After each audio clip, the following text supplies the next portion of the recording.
The wolves had been circling the camp for 3 nights. Takoda heard them in the darkness, low howls that rose and fell like breathing. The other warriors said it was a bad omen, that the wolves were calling to the dead, that something was coming.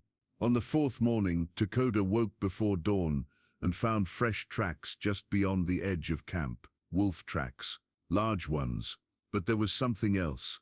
Smaller prints pressed into the mud beside them, human, a child's bare feet, moving alongside the wolves as if they were walking together. Takoda crouched low, studying the trail.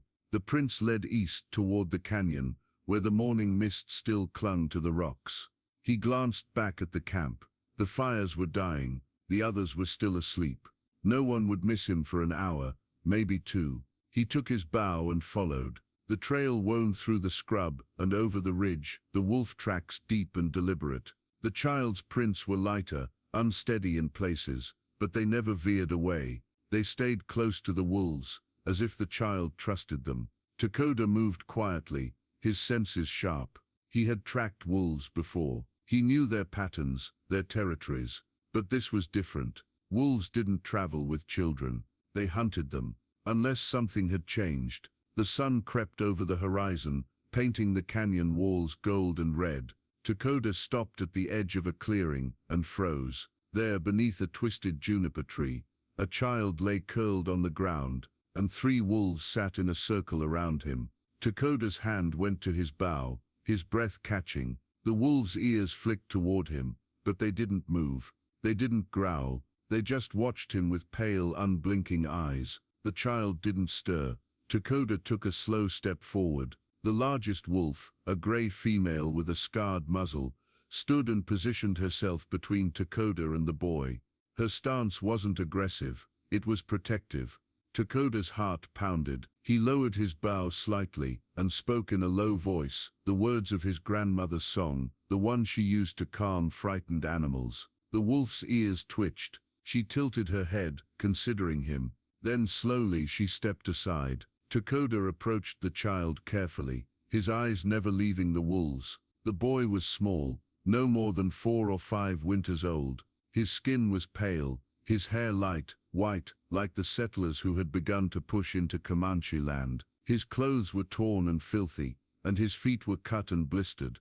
But he was breathing. Takoda knelt beside him and gently touched his shoulder. The boy's eyes flew open, blue wide with terror, and the wolves began to howl. The boy scrambled backward, his small body trembling, his eyes darting between Takoda and the wolves. "Shah," Takoda said softly, raising his hands. "I won't hurt you." The child didn't understand. He tried to stand, but his legs buckled beneath him. He fell hard, gasping, tears streaming down his dirt-streaked face. The gray wolf moved closer, nudging the boy with her muzzle. The child clutched at her fur, sobbing into her side. The wolf stood still, letting him cling to her. Takoda watched, stunned. He had never seen anything like this. Wolves didn't comfort. They didn't protect. Not like this. He studied the boy more closely. His clothes were settler clothes, torn trousers, a faded shirt, but there were no settlements nearby. The closest white town was 2 days' ride south. How had this child ended up alone in the canyon, and why were the wolves guarding him? Takoda reached into his pack and pulled out a strip of dried meat. He held it out slowly, keeping his movements gentle. The boy's eyes locked onto the food, but he didn't move. "It's safe," Takoda said in Comanche, then switched to the few English words he knew. "Eat, you hungry?" The boy hesitated, then reached out with a shaking hand and took the meat. He tore into it like he hadn't eaten in days. Takoda waited until the boy had finished, then offered him water from his bladder. The child drank greedily, choking on it, water spilling down his chin. When he was done, the boy looked up at Takoda with wide, frightened eyes. "Where family?" Takoda asked in broken English. The boy's face crumpled. He pointed west toward the canyon's edge and whispered a single word, "Gone." Takoda's jaw tightened. He knew what that meant. Raids, sickness, starvation. The settlers weren't the only ones dying out here. The land took everyone equally. He glanced at the wolves. They were still watching him, their eyes unreadable, Takoda knew what he should do. He should take the boy back to his camp, let the elders decide what to do with him. But he also knew what would happen. Some would say the boy was a gift from the spirits. Others would say he was a curse, a reminder of the white men who were killing their people, and a few would say he should be left to die. Takoda looked at the child, small, broken, alone. He thought of his own son, who had died 2 winters ago from a fever Takoda couldn't cure. He thought of the hollow place in his chest that never quite healed. He made his decision. "Come," he said, reaching out his hand. The boy stared at him, then slowly, hesitantly, took it. The wolves rose to their feet. The gray female stepped forward, her eyes locked on Takoda's. Then she turned and disappeared into the canyon, the others following. Behind them Takoda heard the distant sound of hoofbeats. White men, searching. Takoda pulled the boy to his feet and scooped him into his arms. The child was lighter than he should have been, his ribs pressing against Takoda's chest. "Quiet," Takoda whispered. No sound. The boy nodded, his small hands gripping Takoda's tunic. The hoofbeats were growing louder, echoing off the canyon walls. Takoda moved quickly, staying low, using the rocks and brush for cover. He knew this land, every ridge, every hidden path. If he could reach the narrow pass on the north side, he could lose them. But the boy was slowing him down. Takoda ducked behind a boulder and set the child down, pressing a finger to his lips. The boy's eyes were wide with fear, but he stayed silent. Through a gap in the rocks, Takoda saw them, 4 riders, armed with rifles, their faces hard and sunburned. Settlers, militia maybe. They moved slowly, scanning the ground, following his tracks. One of them dismounted and crouched low, studying the earth. Fresh prints, Comanche, and a child. Another rider spat into the dirt. Savages took another one. "Then we get him back. Dead or alive, it don't matter." Takoda's blood ran cold. They thought he had taken the boy, that he was the reason the child was out here. He looked down at the boy, who was watching him with quiet, trusting eyes. If Takoda left him here, the settlers would find him. They'd take him back to wherever he came from. The boy would be safe, but something stopped him. The boy had been with the wolves. The wolves had protected him, and now the wolves were gone. Takoda knew what that meant. The spirits had brought them together. Breaking that bond would bring misfortune, maybe death. He couldn't leave the boy. He picked him up again and moved deeper into the canyon, his steps silent, his breathing controlled. The pass was close now, just beyond the next ridge. Behind him, one of the men shouted, "There, I see movement." Gunfire cracked through the air. Takoda ran. Bullets ricocheted off the rocks, spraying dust and stone fragments. The boy buried his face in Takoda's shoulder, his body shaking. Takoda pushed harder, his lungs burning, his legs screaming. He reached the pass and dove through, sliding down a steep embankment into a dry riverbed. He landed hard, the boy still clutched in his arms. Above them, the men were shouting, their voices furious. "He's gone into the ravine, circle around." Takoda didn't wait. He ran along the riverbed, using the high walls for cover. The boy was sobbing now, quiet broken sounds that tore at Takoda's heart. "I won't let them take you," Takoda whispered in Comanche. "I promise." Ahead the riverbed opened into a hidden grove, a place Takoda had discovered years ago, a place where the elders said the spirits still walked. He carried the boy inside and collapsed against the rocks, his chest heaving. The boy looked up at him, tears streaming down his face, and in the distance, the wolves began to howl again. But Takoda held the boy close. As the howling echoed through the canyon, the child's sobs gradually quieted, his small body relaxing against Takoda's chest. His fingers were still tangled in Takoda's tunic, as if letting go would mean falling into darkness. Takoda listened carefully. The hoofbeats were fading. The men were moving away, searching the wrong side of the canyon. He had bought them time, but not much. He looked down at the boy. "What is your name?" he asked softly in English. The child sniffled, his voice barely a whisper. "Samuel, Samuel,"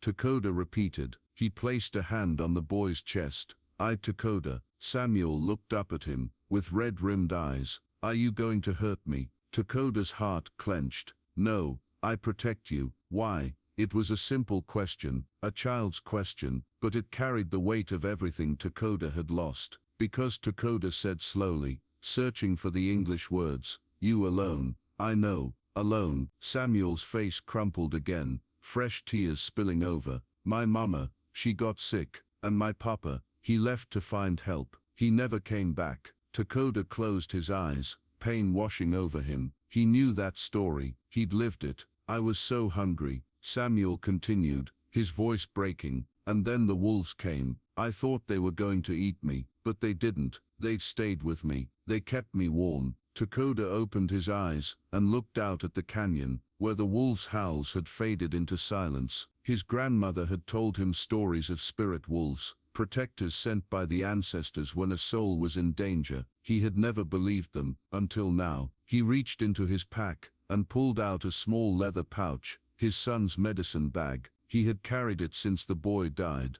unable to let it go. He held it out to Samuel. "This belonged to my son. He was like you, small, brave." Samuel touched the pouch gently, his eyes wide. "What happened to him?" "He died. Sickness. Like my mama." "Yes." Samuel looked up at Takoda, something shifting in his expression. "Do you miss him?" "Every day." The boy nodded slowly, as if he understood. Then hesitantly, he leaned his head against Takoda's shoulder. Takoda wrapped his arms around him, his throat tight. They sat together in the grove, as the sun climbed higher, two souls bound by loss, protected by wolves, hunted by men who didn't understand. Outside the wind picked up, carrying voices. The settlers were coming back. Takoda heard them before he saw them. Boots crunching on rock, low voices conferring. He moved quickly, gathering Samuel into his arms and pressing him against the far wall of the grove, behind a cluster of boulders. "Stay here," Takoda whispered. "No matter what happens, stay quiet." Samuel's eyes filled with fear. "Don't leave me." "I won't." Takoda pressed his son's medicine bag into the boy's hands. "Hold this, it will keep you safe." Samuel clutched it tightly, nodding. Takoda stepped out into the open. Just as the four men entered the grove, they stopped when they saw him, rifles raising. "There he is," one of them growled. "Where's the boy, savage?" Takoda stood tall, his hands empty, his face calm. "The boy is not here." "You're lying." "I am not." The leader, a bearded man with cold eyes, stepped forward. "We tracked you here. We know you took him." "I found him," Takoda said evenly in his broken English. "He was alone, dying. I gave him water, food, so you could drag him back to your camp and raise him as one of your own." Another man spat. "We know how you people work." Takoda's jaw tightened. "I saved his life." "You kidnapped him." "No." Takoda's voice was firm. "I protected him. From hunger, from cold, from death." The bearded man raised his rifle, pointing it at Takoda's chest. "Last chance. Where is he?" Before Takoda could answer, a small voice rang out. "He's telling the truth." Everyone turned. Samuel stepped out from behind the boulders, his face pale but determined. He walked to Takoda's side and took his hand. "He didn't take me," Samuel said, his voice trembling but clear. "He saved me. The wolves brought me to him." The men stared, their expressions shifting from anger to confusion. "Samuel," the bearded man said, lowering his rifle slightly, "what are you talking about?" "What wolves?" "The ones that kept me warm," Samuel said. "When Mama died, and Papa didn't come back, I walked and walked until I couldn't walk anymore. And then the wolves came. They stayed with me, and then he found me." He looked up at Takoda. "He gave me food. He carried me. He kept me safe." The men exchanged glances, uncertain now. The leader stepped forward. "Samuel, come here. We're taking you home." Samuel's grip on Takoda's hand tightened. "I don't have a home. Your aunt and uncle in town, they've been looking for you." Samuel looked up at Takoda, his eyes filled with tears. "I don't want to go." Takoda knelt down, his heart breaking. He placed a hand on the boy's cheek. "You must go, Samuel. You belong with your people, but I don't want to leave you." "I know." Takoda's voice was thick. "But you will be safe. You will have food, family, a future." Samuel's tears spilled over. "Will I see you again?" Takoda didn't answer. He couldn't promise something that might not be true. Instead he pressed his forehead to Samuel's. "You are brave, little one, like the wolves, like my son, remember that." Samuel nodded, sobbing. The bearded man stepped forward and gently took Samuel's hand. The boy didn't resist, but he looked back at Takoda as they led him away, his face streaked with tears. Takoda stood alone in the grove, watching until they disappeared. Then he turned and walked back into the canyon, his heart heavy but whole. Nus asterisk, asterisk, asterisk, asterisk. Years later, a young man with light hair and blue eyes would return to the canyon. He would stand in the grove, where he had once been saved by a Comanche warrior and 3 spirit wolves. He would leave offerings, tobacco, cornmeal, a small carved wolf, and whisper a prayer of gratitude, in a language he had taught himself. He would tell his children about the warrior who had risked his life to protect a stranger, about the wolves who had circled him in the darkness and kept him alive, about the medicine bag he still carried, even now, as a reminder that kindness could cross any divide. And he would teach them that family wasn't just blood, it was the bonds forged in fire, in fear, in the quiet moments when one soul reached out to save another. Takoda never saw Samuel again, but in the years that followed, he would sometimes hear the wolves howling at dawn, and know, deep in his bones, that the boy was still alive, still safe, still carrying a piece of him forward,